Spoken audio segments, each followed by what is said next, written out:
आज की कहानी में देखेंगे कि कैसे भ्रम या डर भूत का रूप ले लेता है और जब यह वहम हमारे अंदर घुस जाता है तो इसको निकाल पाना बहुत मुश्किल हो जाता है।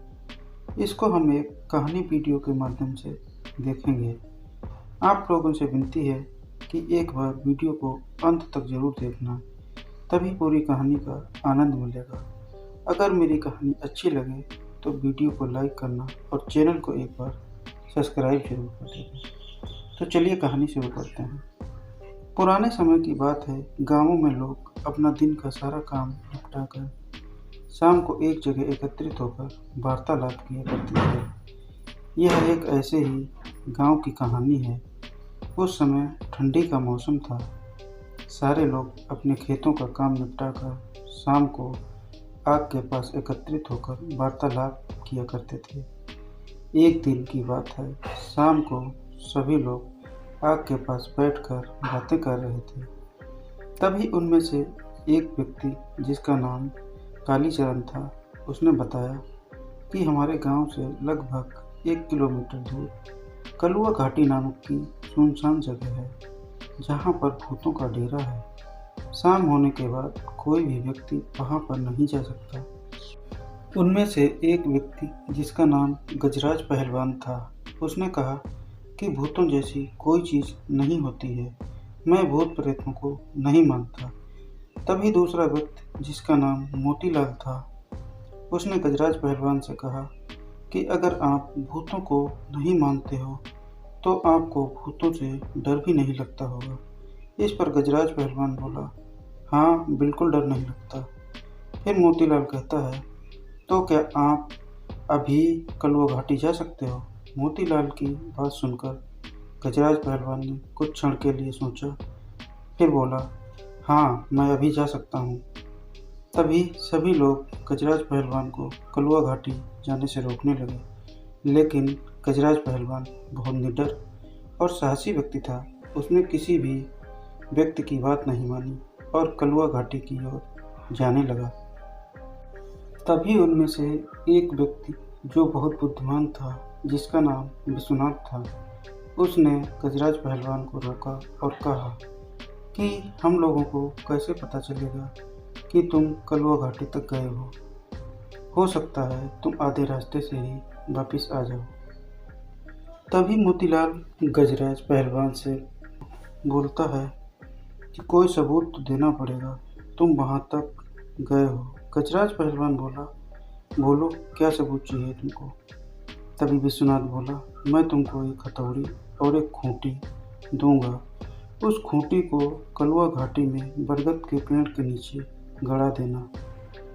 कल दिन में जब हम सभी लोग कलुआ घाटी जाएंगे, अगर तुम्हारी खूंटी उसी बरगद के पेड़ के नीचे गड़ी हुई मिली तो हम लोग समझ जाएंगे कि तुम बहुत साहसी और निडर व्यक्ति हो, जो वहाँ तक रात में अकेले चले गए, वरना किसी की भी वहाँ तक जाने की हिम्मत नहीं होती। गजराज पहलवान बोला, ठीक है, मैं तुम्हारी बात से सहमत हूँ, और खूंटी और हथौड़ी लेकर रात्रि के समय सुनसान रास्ते पर कलुआ घाटी के लिए निकल पड़ा। रात्रि का समय था, हवा भी बहुत तेज चल रही थी। आधा रास्ता तय करने के बाद गजराज पहलवान के मन में अनेकों तरह के विचार आ रहे थे। उसे ये भी लग रहा था कि हो सकता है कि गांव वालों की बातों में कुछ सच्चाई हो सकता है सच में वहाँ पर भूत हो। लेकिन गजराज पहलवान बहुत साहसी और निडर व्यक्ति था। वह हिम्मत जुटाए आगे की ओर बढ़ता चला गया। कलुआ घाटी पहुँचने के बाद वह बरगद के पेड़ के नीचे गया। अब उसके मन में डर और बढ़ गया था। उसने अपने आसपास नज़र दौड़ाई और जल्दी से खूंटी गाड़ने लगा, लेकिन हवा बहुत तेज चल रही थी, जिससे उसकी धोती लहरा रही थी। जल्दबाजी में उसने ध्यान नहीं दिया और खूंटी अपनी धोती पर ही गड़ा ली।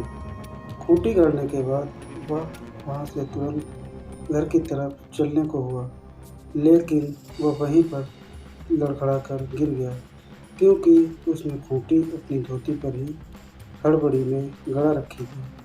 वह समझ गया कि यहाँ पर सच में भूत है। और जैसे तैसे उठा और तुरंत गांव की तरफ भागा। भागते भागते गांव पहुंचकर उसने यह बात गांव वालों को बताई कि वहां पर सच में भूत है। उसने मुझे पकड़ लिया। मैं बहुत मुश्किल से उससे अपनी जान बचाकर यहाँ तक आया हूँ। मेरी धोती भी भूत के हाथ में ही रह गई है। आप लोग सच ही बोल रहे थे, कलवा घाटी पर भूत रहते हैं। आपकी बात मैंने नहीं मानी, लेकिन ये सच्चाई है, वहाँ पर भूत रहते हैं। इतना वार्तालाप चल ही रहा था, तब तक एक व्यक्ति बोला, अब तो काफ़ी रात हो चुकी है। इतनी रात में हम लोग कलवा घाटी जाने की बात सोच भी नहीं सकते। तो सभी लोगों ने सुबह कलवा घाटी जाने का फैसला किया और इसके बाद सभी लोग अपने अपने घरों में चले गए। सुबह होते ही सभी लोग एकत्रित हुए और कलवा घाटी की ओर चल पड़े।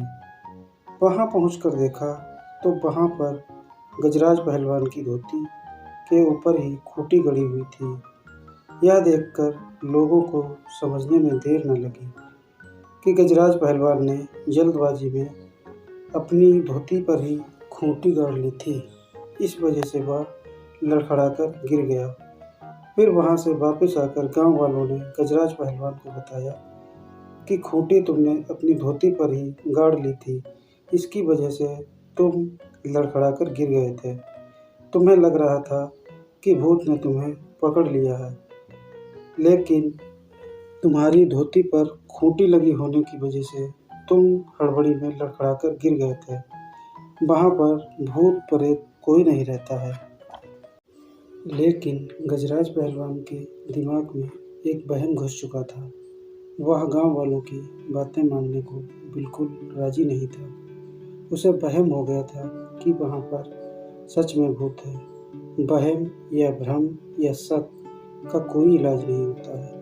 लोगों के लाख समझाने के बाद भी गजराज पहलवान के दिमाग से भूत वाली बात नहीं निकली। इस बात से उसे इतना गहरा सदमा लगा कि वह बीमार पड़ गया और कुछ ही समय के अंदर वह मर गया। जबकि गजराज पहलवान मन से इतना मजबूत था, वह भूत प्रेतों वाली बातों पर विश्वास नहीं करता था। फिर भी उसके अंदर एक भ्रम आ गया, बल्कि सच्चाई में वहाँ पर ऐसा कुछ नहीं था।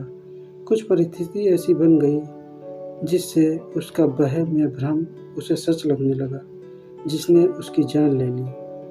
तो हमेशा सच्चाई जानने की कोशिश करो, भ्रम में मत जियो। वहम, भ्रम या शक को अपने दिल में कोई जगह ना दो। धन्यवाद।